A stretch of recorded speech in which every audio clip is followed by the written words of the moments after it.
Okay.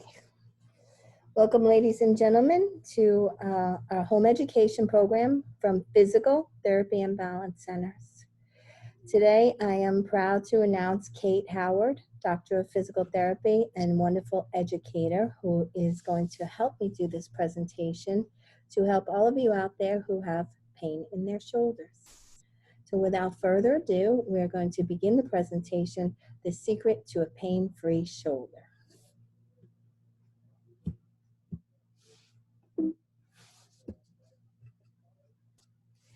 Hello everyone. Hopefully none of you have pain in your shoulder, but if you do, we have some of the answers that you might be looking for. This first part is going to be about the basic anatomy and the way the shoulder functions, so you have a general understanding of why you may have pain.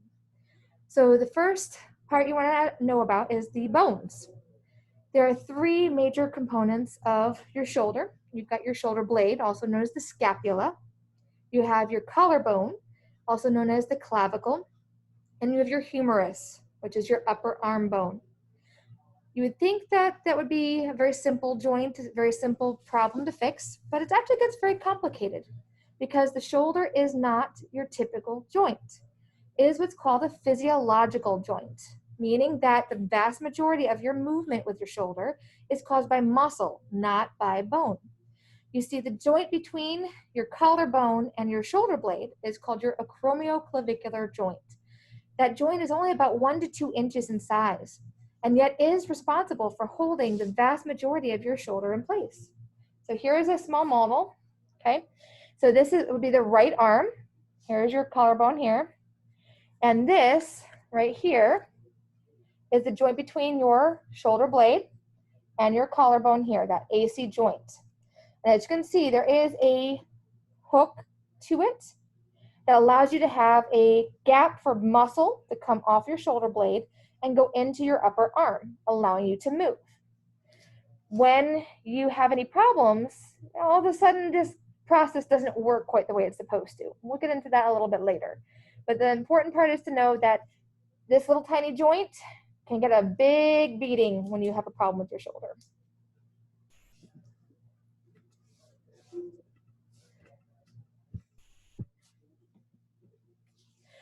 All right, muscles. These are all Latin words, so I know they can be a little intimidating to look at. The shoulder has about 22 different muscles on each side that are involved in movement of that shoulder. Now, some of them are more related to the movement of the arm, while others are directly related to the movement of the shoulder itself. You can get movements of going forward, so being able to tilt forward and backward, being able to flay in and out, and being able to rotate like this. So the shoulder has the ability to be able to turn out to the side and forward and backward. I'm just taking apart the joint here. So the muscles can be very intricate. They overlap. Some have multiple jobs, but these are the important ones for you to realize that they can be involved in any pain with the shoulder. Your rotator cuff is a common group that most people are aware of. They may have heard the rotary cup or the rotatos or the soup and potatoes. But it is a group of 4 muscles that come off of your shoulder blade. So you have your supraspinatus. This one most people have probably heard of, the most common one involved in a rotator cuff injury. Then you have your infraspinatus. On the inside up against your rib cage, you have your subscapularis, and you have your teres muscles, okay? Those 4 muscles are called the rotator cuff because they come off your shoulder blade through that little groove here and onto a ridge of the bone of your humerus, that upper arm. Most of the time when you have impingement or shoulder injuries, you're going to have some type of dysfunction with one or multiple of those muscles, as well as some of the others. Another common muscle to be problematic whenever your shoulder is pinching or causing you pain is actually your latissimus dorsi. It's a big muscle in your back, and if you look at the picture on the screen, the top right picture, you'll see it's pointing to it right there. It is a wide muscle that goes from your lower back up into your armpit area. It actually helps you be able to pull that arm down, so when you go to reach out, it helps to push that top of that humerus down So that way you maintain space for those muscles. It's an important muscle to have functioning, but sometimes it starts to forget what its job is and you start to have problems and get that pinch. Other muscles that you're commonly familiar with are more postural. Those are the ones that you can see again in that same picture that I described before, that top right picture, lots of postural muscles involved. Any of these muscles or multiple of these muscles can be involved in a shoulder injury. Okay, now we get into the inside of the joint. So you have the subacromial bursa. Now, many people have heard the word bursitis. It is not a problem as far as having a bursa. Bursa is good. It is a sac of fluid that is supposed to separate muscle and bone to help reduce friction and help to reduce risk of injury. The problem is that sometimes that sac of fluid can get pushed on, prodded, or smacked in a way that causes it to swell. When it swells, that can actually reduce the space you have available for your muscles to move, especially in the shoulder. If you look at the picture, you'll see underneath that top little ridge of bone there, that little hook, where we were talking about those muscles scooting underneath there, you have a bursa. That's that subacromial bursa. And as you can see, if you were to swell that up to 2 or 3 times its size, there's not going to be a whole lot of room for those muscles to be able to move. A common spot is to have bursitis, and that is only one piece of it. Just be aware, bursitis is not a primary diagnosis. It is a reaction to something else being unhappy. So if you have bursitis, you should be looking at other muscles and areas around it. All right, the blood supply. As you can see, your blood supply comes from your neck and heart area and comes up between your rib cage and your collarbone into your arm. So if you imagine that things are tightened down, the muscles are pulling on things, that you can actually compress that blood supply between your ribs and your collarbone. That can also cause pain. So when you have impingement or any other type of injury, blood supply can be an issue, and you can sometimes have hot or cold sensations into your arm or shoulder. Nerve supply. This is what gives you the tingles when something goes wrong. It can make you have a burning sensation. It can just feel like something is pouring lava or even wet sensation into those tissues. As you can see, they start up into the neck, pass through that same space that your blood supply goes through between your collarbone and your ribs, and come down into your arm. When you have a problem in your shoulder or neck, it can cause symptoms to go down into your arm and hand. So some things that are watched for whenever you have a problem with tingling or numbness is to check to make sure that those nerves are not being pinched either at the neck, the shoulder, or even further down in the elbow or hand. So normal function. When you make a movement with your shoulder, okay, I want you to imagine that this is your upper arm and this is that cuff that we talked about where you have that arch of bone made by your collarbone and that shoulder blade, that acromion, okay? As you lift up out to the side, what should happen is the muscles should pull in concert together and allow that head of that humerus to be pulled down as you lift up. That way you still have that nice space, allowing for the muscle to breathe, through those blood supply to breathe, everything to have room to function. What happens when it doesn't work is entirely different, okay? This is what happens whenever it doesn't work right. You go to reach up, and what happens instead of it pushing this down so you have space? Instead, it just crushes up. Nothing's pulling it down. And that's where the issue comes in. That's where you get that pinch whenever you reach out to the side or forward. Depending on which muscles are not working, depends on where you're going to get that pinch and what movements will cause that pinch. But this is why you get the pinch. So what you want to try to do is help balance off those muscles and make it to where that it has that room for the muscles to function. The more times that you repeat a movement that's irritating, the more it's going to increase that pain and increase those problems. So you can have something start off very small and minor, and it can build into something rather painful and very large if it's left alone without being treated.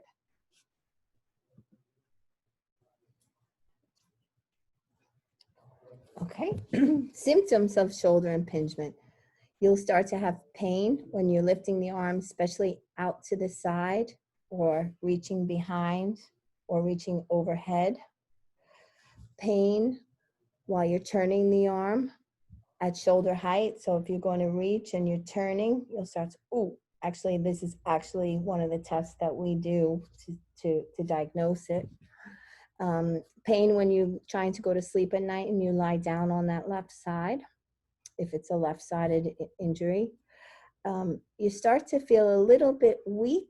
So it can start out subtle where one side just feels weaker than the other.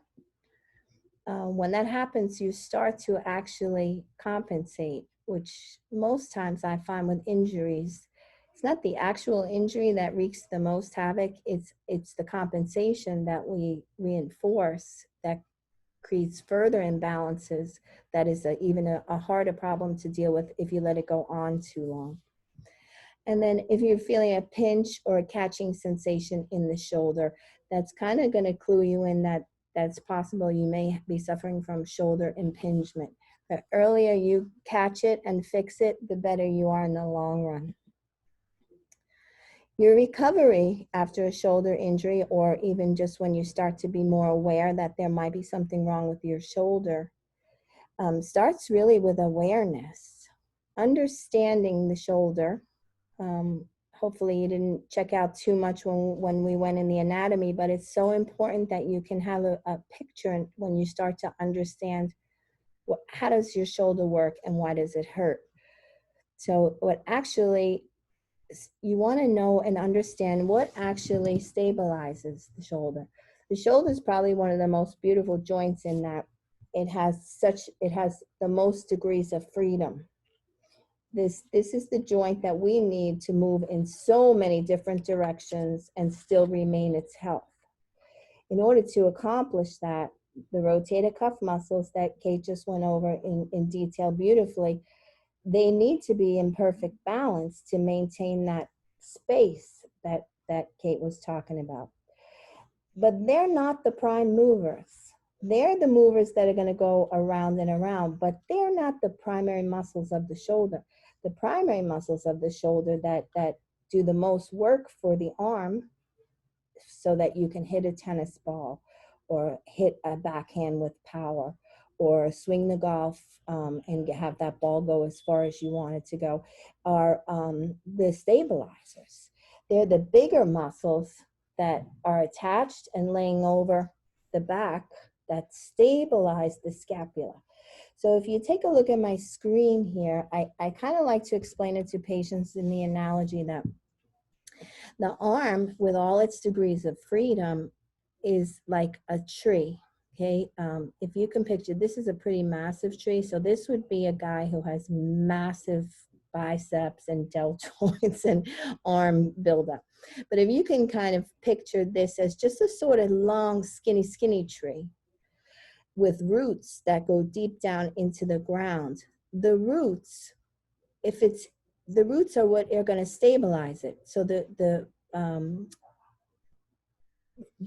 periscapular muscles, or the back of the scapula, being your stabilizers, are like the root system of a tree. So if that tree were to get hit by a hurricane and take a real beating, but it had no roots going into the ground, that tree is gonna fall right over. It's gonna be injured. Same in the shoulder. If the roots or the scapula muscles, the back of the shoulder muscles, are not very strong to support all that movement, well, then there's going to be an injury. So the awareness is to start really strengthening the scapula or the back of the scapula. Those muscles are the rhomboids, the serratus posterior muscles, your levator scapula muscles. All those muscles are on that list that I showed you before. And practically speaking, those are the muscles that if I were to ask you to sit up tall and squeeze your shoulder blades together, those are the muscles that are actually at work primarily.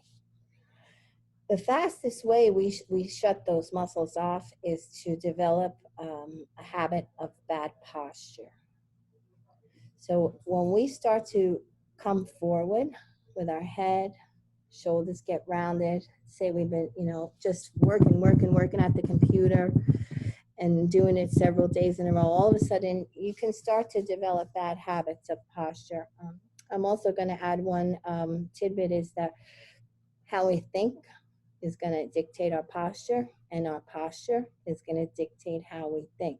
So let's pause for a brief second, and I want you to just try it. Stand up nice and tall, and I want you to give me your worst posture. Just like drop down, drop the head. Kind of get the idea in your mind, like, ah, poor me, wow. And you start to take notice. Whereas if you catch yourself doing that and you say, wait a minute, stand up tall, lift my head, throw my shoulders back, have good posture, all of a sudden the mind will actually change to, okay, I'm ready. That's just a side note, no extra charge. Okay. So how do I, so can I do about, what can I do about at home? Posture correction first is what you want to think about at home. So if you don't have access to therapy, which everybody does now, because just like we're using this platform, we're now doing physical therapy through this same platform, telehealth. So if you are at home, you still are not shut out from access to a professional evaluation. But when you're at home, the best thing you can do if your shoulder starts to hurt is to correct your posture first. We have here on staff a certified postural specialist. Her name is Haley Monty. Many of you probably have seen her. She's wonderful. She could also do a telehealth assessment of you posturally, or you can come in the clinic. The clinic now is completely safe, and we're using CDC guidelines, so we are keeping all our patients safe, and ourselves and our staff. Postural home exercises. I'd like to just give a plug right now for, her name is Sarah Meeks, and I'll stay on the screen for a minute if you wanted to write her name down and do some searches. She has a lot of YouTube videos. She spent her pretty much entire career researching osteoporosis and coming up with exercises that will correct the posture in the deepest layer of the muscles. And she has she's a great resource for many things, balance, posture. So we use her program here in the clinic. We swear by it. It's called, it's called the Meeks method. And that's a really safe one for people if they, are the type that are very busy or not interested in coming to a clinic or think they can do it on their own. I would advise you to look her up first, maybe get one of her books and just follow her simple exercises. At home, you also can have aids that help cue your posture, such as they have some technology now called Upright Go. I don't really like adaptive equipment because you need the muscles to be doing their job. You don't want to rely on an external brace type support to keep your posture well. So, but in a bad case scenario where you just really, really are working on it and you're not quite there yet, they have some like crisscross figure eight brace. Thank you, Kate. So you don't want to jump right into the heavy lifting if you're injured. So in order to understand, you want to regain your active range of motion first. And that's the ability to lift against gravity. Yes. Just moving, no resistance. You're not lifting a gallon of milk. You're not loading the joint at all. You're just moving the joint. And you want to get it to where you can have full range. So full range of motion, let's say for the shoulder for flexion, is that it goes all the way up 180 degrees. And both directions. Yeah, and then out to the side, right? So you can do just simple pulleys. Some people make them. We sell them. You can buy them on Amazon. It's a nice way to just move the shoulder in a supported fashion when it's very painful, because it's really the other arm is going to be doing some of the work. table slides, walk up the wall as far as you can go comfortably and slowly come down. You want to activate all shoulder muscles with isometric activities as the next phase when you're ready to strength. And what that means is that you don't want to load it and you don't want to add any movement, but you want to create some resistance. So that would be some resistance here against. That would be an isometric contraction for flexion. Pushing that elbow against the wall would be an isometric contraction for extension. Pushing into the wall in this direction would be an isometric contraction for abduction. And then you can even block the wrist and try to push this arm out this way. That'd be an isometric contraction for external rotation, and then an isometric contraction for internal rotation. When you have pain, it usually means something swollen. So in the shoulder especially, you don't want to push past that pain. You want to try to strengthen the muscles in a position and in an effort level that's not causing pain. Weakness is okay if you feel it feels weak, but pain, you want to stay just short of the pain while you're allowing that inflammation to heal. After you've feeling pretty good about just isometric exercises, you want to progress to TheraBand exercises, also critically in a pain-free motion. So if you can only move that TheraBand, say up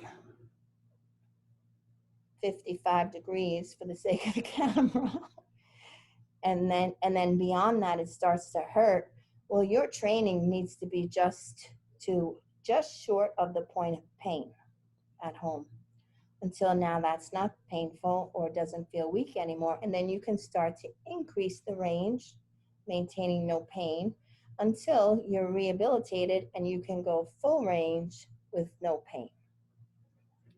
The other option is to use a lighter resistance. So if you try, say, a medium weight band, and you're only able to get that 55 degrees, but if you drop down to a lightweight band and you're able to go further, stay with the lighter weight band until you can get to full range with that, then move to the heavier band.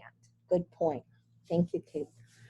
Then you want to begin with, you want to begin right away working on that stabilization muscles. So that is the periscapular muscles behind the shoulder that are the root system, so that shoulder is strong, that arm is strong. And the way you can do that simply is get on your belly.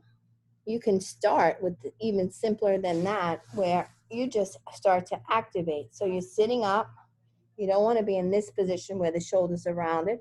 You want to try to get into your best posture, opening that space that Kate talked about before. And you just want to squeeze the shoulder blades together and release. That's a start. If you're okay with that and you don't have any pain, then you can get on, go on your stomach with your arm off the side of a mat table or the bed. And you want to keep it in real close. So imagine that I'm laying flat on a mat here. And you want to just relax the shoulder and squeeze. So it's like if you were going to start a lawnmower from the ground on your belly. Nice neutral position. You're just going to squeeze and pull. And you want to feel it all the way back here.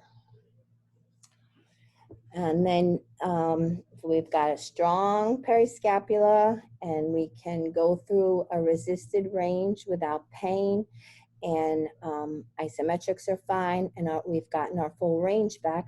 You can progress then back into the gym to strength with training with free weights, and really start to get the cosmetic side of that shoulder looking the way you want it by training with weights.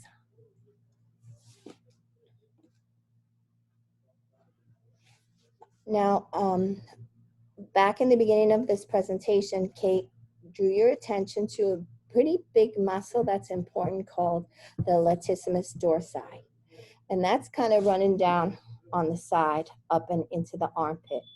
And it is forgotten about a lot, and it is often the cause of the problem with the shoulder not being able to drop and maintain that space, but hit up into the top of that acromion. What sometimes happens is that that pelvis gets offset. So what I've seen a lot throughout the years is sometimes people, let's say they have a profession where they have to jump off a ladder, or just on a fluke, an ordinary person steps off a curb or missteps coming down the stairs and they hit pretty hard, let's say on the left leg. It is sometimes that pelvis, and it's very small, but it can get jammed slightly up. And now you have some asymmetry. The body is pretty amazing in how it will compensate for that for a long time until it can't compensate anymore. But what happens in that joint position is that muscle, the latissimus, that is supposed to depress that head with your movement, is not functioning anymore. It kind of shuts down. So that further complicates the shoulder. Sometimes the shoulder problem actually originated because the latissimus got shut off because the pelvis went in this position. And, months and maybe years later, all of a sudden they develop an actual shoulder problem too. So you don't want to just hone in on just the shoulder. You want to look at the whole picture of what is the source, where did this problem originate, and what is actually perpetuating it.